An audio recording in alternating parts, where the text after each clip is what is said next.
اگر ہم جو ہے آٹومیشن نہیں کرتے, اگر ہم CDC کو نہیں لاتے, اگر ہم کریڈٹ ریٹنگ نہیں لاتے, تو یہ وہ بنیادی چیزیں ہیں جس کے بغیر, کیونکہ آپ کے پاس اگر انفراسٹرکچر ہی نہیں ہوگا تو آپ گاڑی چلائیں گے کیسے. تو یہ سب سے بڑی اچیومنٹ جو بولتے ہیں کہ مارکیٹ کو جو ٹوٹل بنایا ہے اس طریقے سے, وہ اگر اس میں یہ لیکن جو آپ کا پی ماڈل ہے جس میں کہ آپ اسپاٹ کرتے ہیں, جس میں آپ سمجھتے ہیں کہ اس کا پوٹینشیل ہے, اور پھر اس میں آپ کام کرتے ہیں, اس کے ساتھ مل کے کرتے ہیں, بورڈ پہ جاتے ہیں, یا آپ خود آپ کو کرتے ہیں, اس میں پھر کیا, جیسے کیونکہ اس میں شاید مجھے لگتا ہے کہ اسٹرگل کافی نظر آ رہی ہے اوور آل جتنے بھی آپ کے جو ماڈلس ہیں اس میں. ہاں اسٹرگل تو نظر آتی ہے, لیکن ہم نے جو جس میں ہم جوائنٹ وینچرس میں گئے ہیں, جن کے ساتھ گئے ہیں, اس میں اگر وہ آپریٹر اچھا ہے, حلیم صدیقی صاحب ہمارے پارٹنر رہے ہیں جی, آؤٹ اسٹینڈنگ پارٹنر ہیں. PIBT میں بھی ہم پارٹنر تھے, PICT میں بھی 20% دونوں میں ہمارا تھا. اتنے اچھے چلاتے ہیں اور اتنے اچھے آؤٹ اسٹینڈنگ چلانے والے تھے. تو یہ ہیں, ہم لوگ ایئر بلو میں پارٹنر رہے ہیں, پہلے 50 تھے, پھر ہم 25% پہ آ گئے تھے, اور اب ہم اس سے ایگزٹ کر گئے ہیں. لیکن آپریٹنگ ماڈل ان کا بہت زبردست تھا جب تک شاید خاقان عباسی چلا رہے. صحیح, بہت پروفیشنل, بہت ایتھیکل اور بہت ہی زبردست قسم کے. تو وہ جو چیزیں ہیں نا, اب ہم نے جیسے بتایا آپ کو کہ امریکن ایکسپریس بینک یا جب سول میں لے رہا تھا, تو اللہ کا کرم یہ ہے کہ ریپوٹیشن یہ ہوتی ہے بھائی, کہ مجھے جب سٹی انویسٹمنٹ بینک آفر ہوا تھا تو شہزاد نقوی صاحب تھے یہاں کے ہیڈ, انہوں نے مجھے بلا کے فون کیا کہ بھائی جہانگیر مجھے تم سے بات کرنی ہے. تو میں نے کہا جی بتایا. انہوں نے کہا ہمیں سول بیچنی ہے. تو میں نے کہا کہ اچھا میں کوئی بائر ڈھونڈتا ہوں. تو اس نے کچھ اسٹرانگ ورڈ استعمال کیے, بولے یار ہمارے کو بھی آتا ہے کام, ہم نہیں بیچ سکتے کیا, لیکن چونکہ ہمارے کو جب ہم نے یہ چیک کیا ہے تو سوائے تمہارے کو ہم کسی کو نہیں دے سکتے جہاں ہم لیکویڈیٹ کریں گے, کیونکہ ریپوٹیشنل رسک ہوتا ہے. تو وہاں پہ US میں ایجنسی تھے, کرول بولتے ہیں یا کہ جس سے وہ چیک کرواتے ہیں. تو خدا کے فضل و کرم سے جو وہ آڈٹ کرواتے ہیں, تو اس میں امریکن ایکسپریس میں بھی کافی لوگوں نے اپلائی کیا تھا جو کوالیفائی ہوئے تھے جو لینے کے لیے. اس میں میں تھا اور اسٹینڈرڈ چارٹرڈ تھے, باقیوں کو انہوں نے نہیں دیا ڈیو ڈیلیجنس.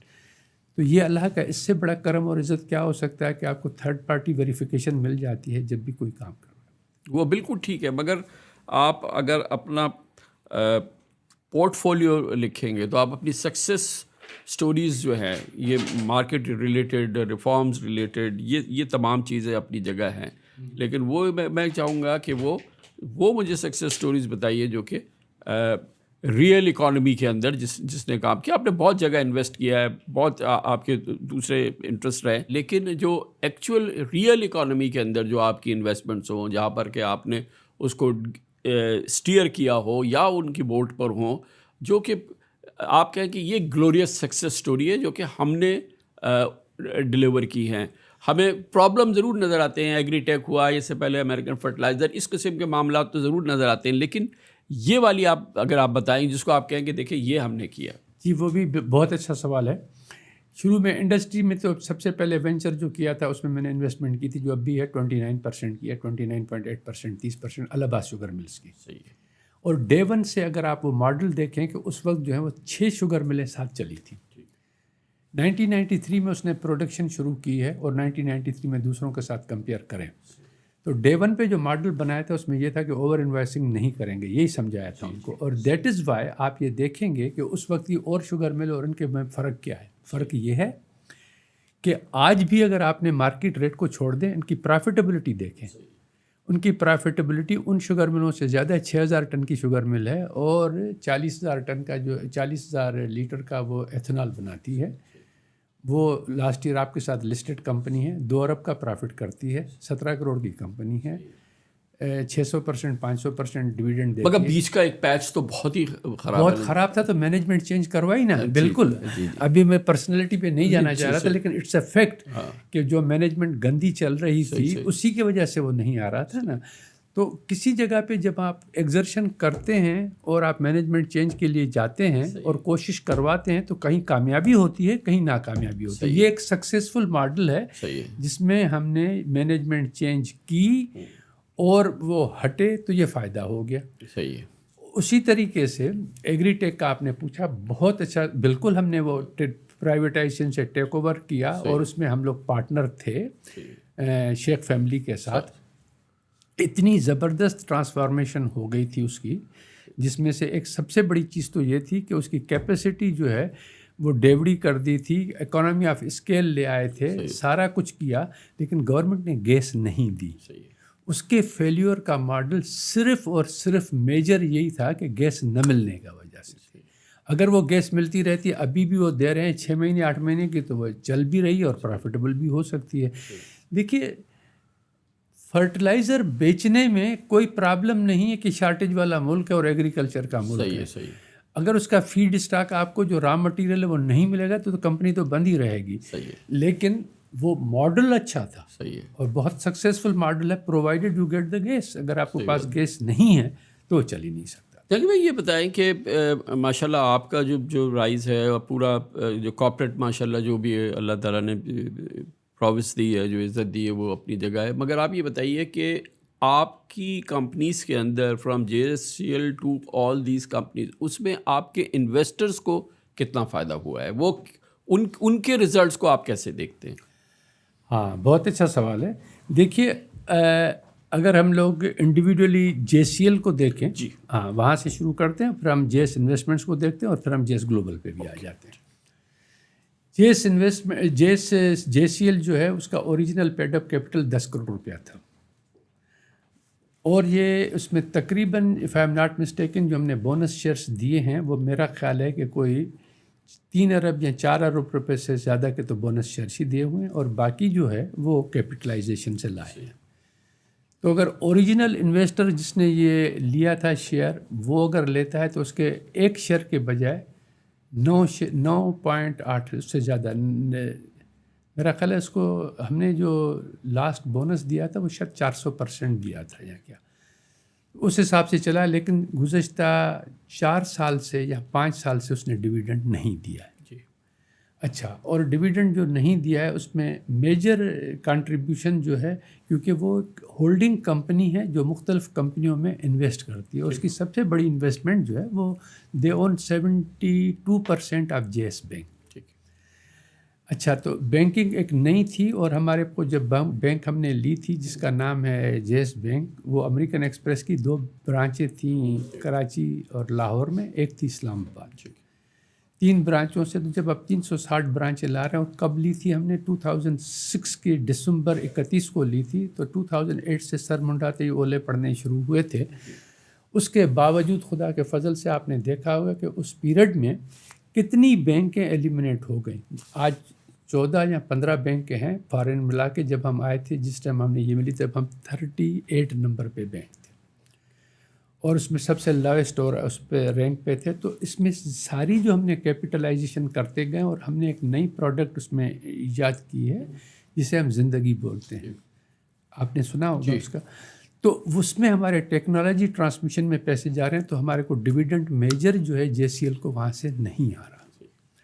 وہ جیسے آئے گا اور آنا شروع ہوگا، اور انشاءاللہ تعالیٰ اس سال سے ہم ارادہ رکھتے ہیں تو وہ ملے گا. تو 4 سال سے ان کو نہیں ملا ہے، اور یہ آپ کی بات صحیح ہے کہ ان میں 4 سال سے ان کے لیے ریٹرن کوئی زیادہ نہیں ہے. ہاویور اگر آپ مارکیٹ اپریسیشن کے حساب سے دیکھیں تو 2 سال یا 1 سال پہلے اس کا دام 10 روپے چل رہا تھا، تو 18 روپے 17 روپے تک آ گیا تھا.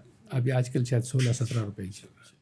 تو اسی طریقے سے گلوبل میں بالکل پروفیٹیبل رہی اور ہمیشہ دیتی رہی ہے، اور ساری کیپٹلائزیشن بونسز کے تھرو ہے. JS انویسٹمنٹ 2010 تک وہ نمبر 1 کمپنی تھی.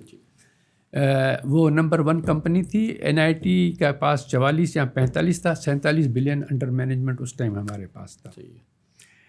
2010 کے بعد جو ہے انفارچونیٹلی ہم پاکستان سے باہر تھے، اور کچھ حالات ٹھیک نہیں تھے، یا کچھ کیسز تھے جو صاحب خدا کے فضل و کرم سے ہم سپریم کورٹ تک سے جیت کے اور کلیئر کرا کے آئے تھے. تو اس کے بعد سے فائنینشیل انسٹیٹیوشن ہماری بینک اور کسی پہ کوئی اثر نہیں آیا، سوائے اس پہ لوگوں کا اثر آیا تھا، اور ہماری اسیٹس انڈر مینجمنٹ گھٹ کے 12 بلین پہ رہ گئے تھے، جو اس زمانے میں نمبر 1 کمپنی تھی، وہ آخر میں آ گئی تھی. اب 1 سال یا 2 سال کے اندر مینجمنٹ چینج کر کے اور صحیح چلانے سے اس وقت ہم 98 بلین پہ ہیں، یا 100 بلین کراس کر چکے ہیں، اور پروفیٹیبل کمپنی. تو جاگیر بھائی ایک بہت ہی جو اوور آل بینکنگ سیکٹر کے اگر ہم رسپانس دیکھیں یا اس کا ریٹرنز دیکھیں، اور اس میں پھر اگر ہم